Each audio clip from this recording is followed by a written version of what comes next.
Today we talk about water, the clear liquid that has no color, taste, or smell. It is one of the most essential elements for living. Your organs need water to work properly. The brain, which is about 75% water, gets oxygen from water.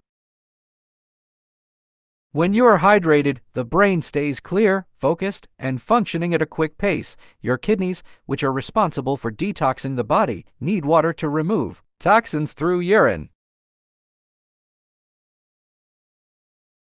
Water is made up of hydrogen and oxygen, and it exists in gaseous, liquid, and solid states, and its chemical formula is H2O. Only 3% of the world's water is fresh water, and 2/3 of that is stuck away in frozen glaciers or otherwise unavailable for our use.